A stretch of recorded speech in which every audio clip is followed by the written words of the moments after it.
Hi, this is Randy Rosetta with the NOLA.com and the Times-Picayune with an LSU baseball vlog after the series with Missouri wraps up with a dramatic and really fun to watch 6-5 LSU victory in 10 innings as Jake Fraley comes through with the game winner. It was the third straight hit of the bottom of the 10th for LSU. Connor Hale and Cade Civic, two of the three starting seniors, kind of set the table.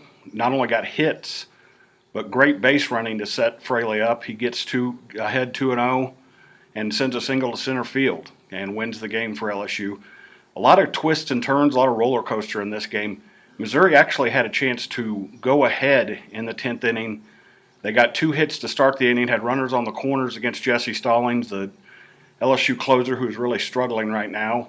Paul Mainieri lifted him and went to Russell Reynolds, who has been a great story all season coming back from a shoulder injury, but kind of put a nice signature on the season for himself today. He comes into that situation, and with the infield drawn in, he gets the first out on a hot shot to Alex Bregman at shortstop. The runner did advance, so there's runners at second and third.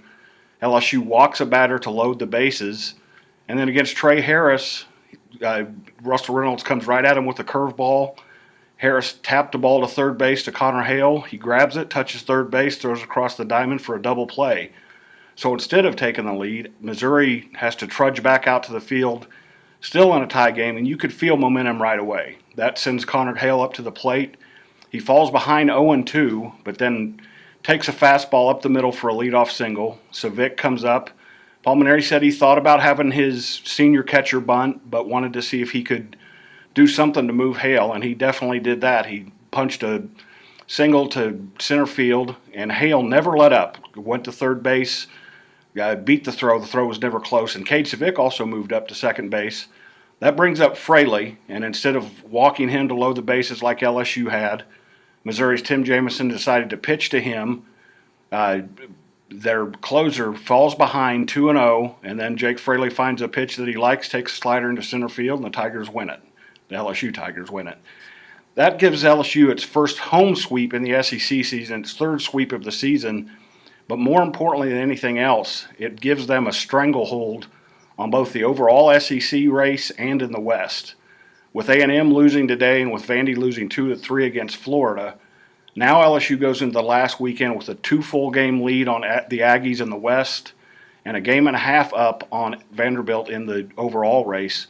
A lot's going to have to go wrong for LSU not to win the SEC, and that's a pretty important accomplishment. A lot of people will talk about going to Omaha and winning the SEC tournament, but to me, if you win the 30-game, or in this case 29 games for LSU SEC schedule, you've accomplished quite a bit. I would think that if today didn't lock up a national seed for LSU, and I think it did if they didn't already have it locked up before now, winning that series at South Carolina next weekend definitely would.